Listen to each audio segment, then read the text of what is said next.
오늘은 엔트로피 기반 샘플링, 즉 일반적으로 슈렉 샘플러라고 불리는 것에 대해 이야기하고 싶어요. 이게 뭔지, 그리고 왜 모두가 이걸 이야기하고 있는지 궁금하죠. 재밌는 사실은 슈렉 샘플러라고 불리는 이유는 이 레포의 저자, 즉 X 뒤에서 모든 것을 올리는 사람의 프로필 사진이 슈렉이기 때문이에요. 서부 영화 노인을 위한 나라는 없다의 주요 악당으로 분장한 모습이에요.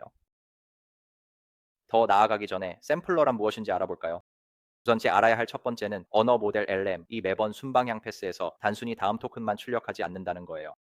대신 챗GPT나 클라우드 같은 LLM과 대화할 때마다 일어나는 일은 LLM이죠.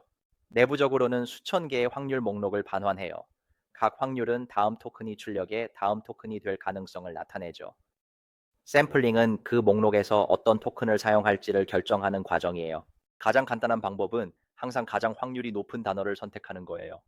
하지만 연구자들이 발견한 것은 항상 가장 확률이 높은 단어인 argmax를 선택할 경우 이런 문제가 발생한다는 거예요. 나중에는 정말 지루하고 흥미롭지 않은 출력을 얻게 되는 경향이 있어요. 대신 이러한 AI 시스템의 개발자들이 하는 것은 톱-K 샘플링이나 온도 기반 샘플링과 같은 방법을 도입하는 거예요. 이렇게 해서 통제된 무작위성을 일부 도입하는데 그 결과로 가능성이 높은 결과가 더 자주 나타나지만 여전히 놀라운 요소가 발생할 수 있어요. 그런데 이게 바로 같은 프롬프트를 두 번 입력했을 때 다른 결과가 나오는 이유예요. 그렇다면 슈렉 샘플러의 독특한 점은 무엇일까요?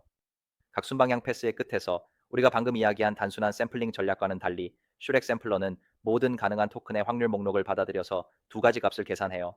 엔트로피, 봐봐, 엔트로피죠. 그리고 이걸 생각해보면 이해가 가요.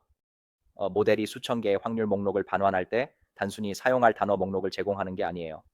어떤 면에서는 다음에 무엇을 해야 할지에 대한 불확실성과 모르는 부분을 암묵적으로 표현하고 있는 거예요.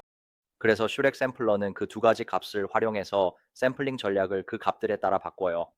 예를 들어 불확실성이 정말 낮다면 엔트로피와 바, 엔트로피가 둘 다 정말 낮으면 그냥 VAR max를 선택할 거예요. 그냥 가장 높은 확률 값을 선택해서 출력할 거예요.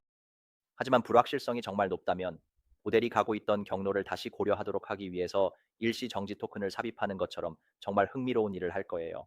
저자가 올린 예시가 있어요. 저자가 10억 개의 파라미터를 가진 오픈소스 모델에게 어떤 값이 더 큰가요? 라고 물어보는 거예요. 9-11 아니면 9.9 그리고 모델이 잘못된 방향으로 가기 직전에 일시 정지 토큰이 삽입되는 걸 볼 수 있어요. 모델이 다시 고려하고 결국 올바른 답에 도달하는 일련의 사고 과정을 시작하게 하려는 거예요. 그리고 이게 아마도 커뮤니티, 특히 오픈소스 AI 커뮤니티가 결과에 대해 정말 신나하는 이유 중 하나인 것 같아요. 결국 당신과 제가 다운로드할 수 있는 오픈소스 모델에서 오한 스타일의 추론 결과가 복제되고 있는 거예요. 그리고 우리가 정말 정말 열심히 노력한다면 집에서 돌릴 수 있는 기계에서 실행되도록 할 수 있을 거예요. 그런데 이걸 직접 확인해 보고 싶다면 아래에 있는 저장소 링크를 확인해 보세요. 논문을 읽을 필요는 없어요. 그냥 코드예요. 샘플러 PI. 그게 전부예요.